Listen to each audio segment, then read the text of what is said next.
শেষ হলো বিপিএলের 11 নম্বর আসরের চট্টগ্রাম পর্ব, যেখানে প্রথমবারের মতো হারের দেখা পেলেও রংপুর আছে পয়েন্ট টেবিলের শীর্ষে। ব্যাটে বলে দাপট দেখাচ্ছে বাংলাদেশিরা, বোলিংয়ে 22 উইকেট নিয়ে লিডার বোর্ডের টপে তাসকিন আহমেদ, ব্যাটিংয়ে ঢাকার তানজিদ হাসান তামিম।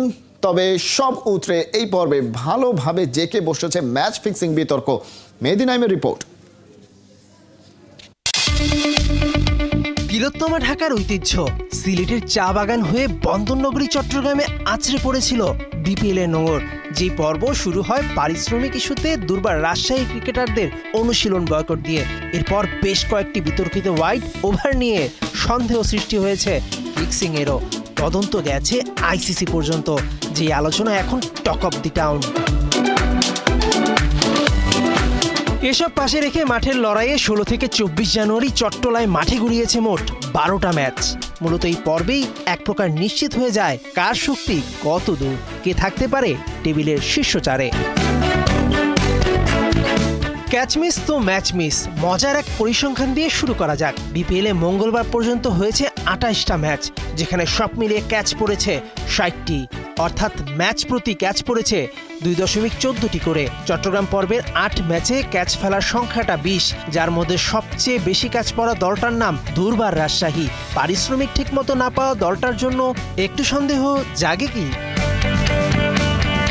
চট্টগ্রাম পর্বে প্রথমবারের মতো হারের স্বাদ পাওয়া রংপুর রাইডার্স পয়েন্ট টেবিলের শীর্ষে রয়েছে। দ্বিতীয় স্থানে রয়েছে তামিমের ফরচুন বরিশাল। এর পরের দুটি স্থান চিটাগং ও খুলনার। 10 ম্যাচ থেকে 6 হার আর 4 জয়ে 8 পয়েন্ট নিয়ে টেবিলের পঞ্চম স্থানে রয়েছে দুর্বার রাজশাহী। তবে নানা কারণে দলটি সেরা চারে থাকার সুযোগ থাকছে। ঢাকা ক্যাপিটালস 10 ম্যাচে 7 হারে হিসাবে টেবিলে 6। সিলেট স্ট্রাইকার্স 9 ম্যাচে মাত্র 2 জয় নিয়ে একদম টেবিলের ব্যাক বেঞ্চে।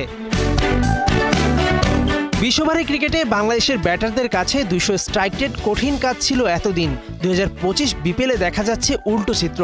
200 স্ট্রাইক রেটে অনায়াসে ব্যাটিং করতে পারেন বাংলাদেশের ব্যাটসম্যানরাও। ফাহিম আশরাফ, নুরুল হাসান সোহান, সাব্বির রহমানরা তো 180 স্ট্রাইক রেটে ব্যাটিং করছেন হর হামেশায়।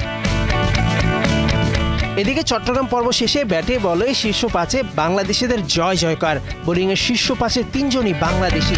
শীর্ষ 10 হিসেব করলে বাংলাদেশে রয়েছে 7 জন। 22 উইকেট নিয়ে লিডার বোর্ডের টপে রাজশাহী তাসকিন আহমেদ।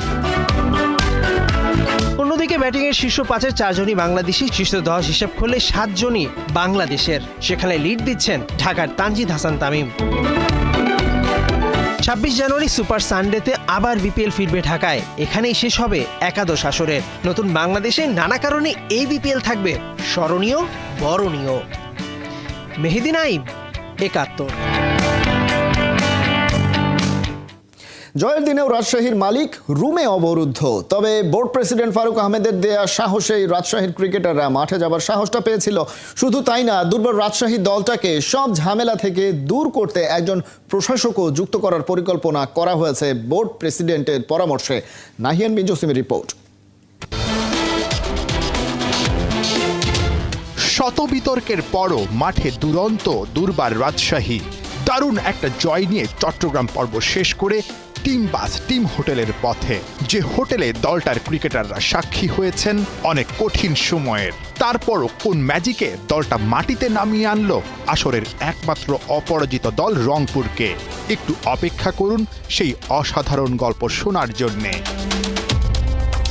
আপাতত রাজশাহী মালিকের জন্য মাঠে পেতে রাখা ওই সোফায় চোখ রাখুন। কুল কিনারা করতে পারছেন কি কোনো রহস্য? বড় প্রশ্ন।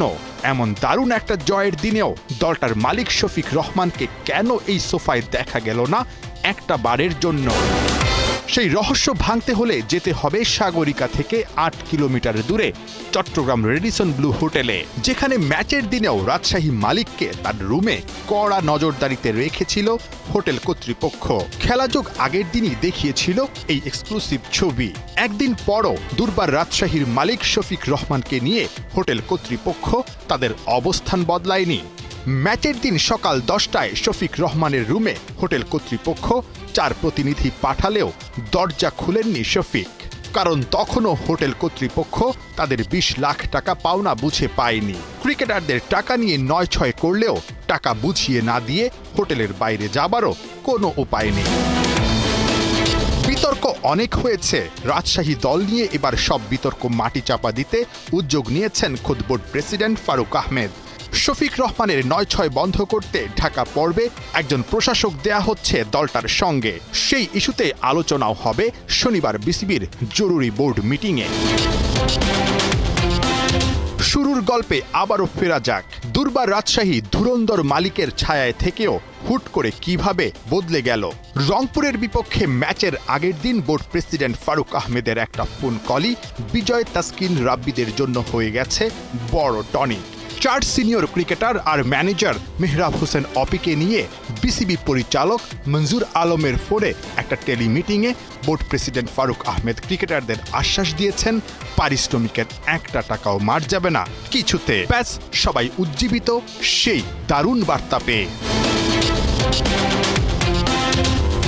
নাহিয়ান বিন জসিম, ৭১।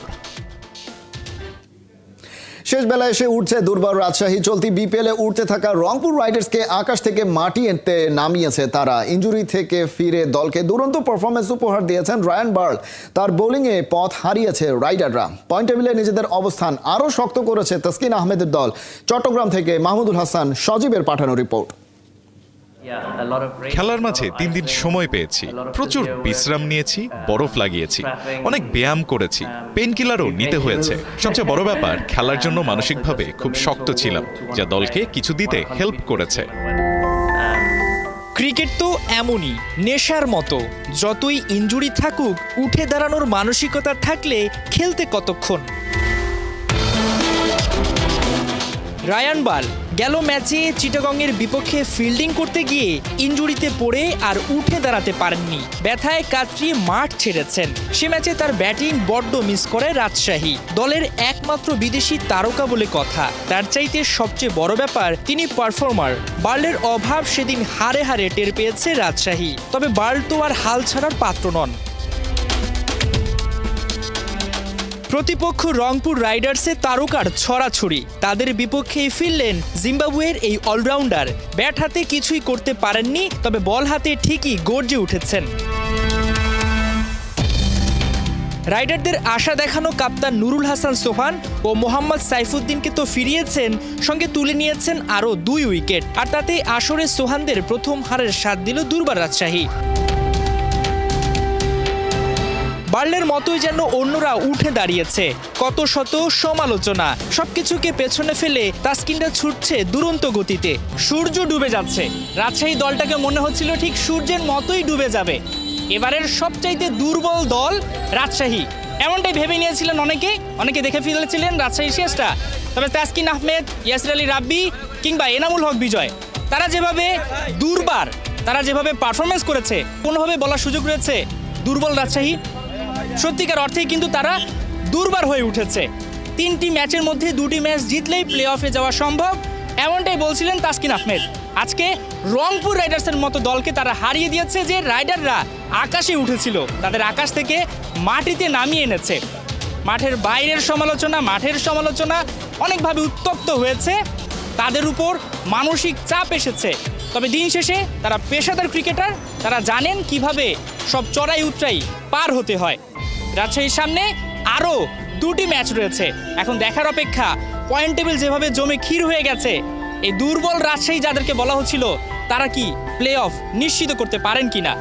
মাহমুদুল হাসান সজীব, ৭১, জহুর আহমেদ চৌধুরী স্টেডিয়াম, চট্টগ্রাম।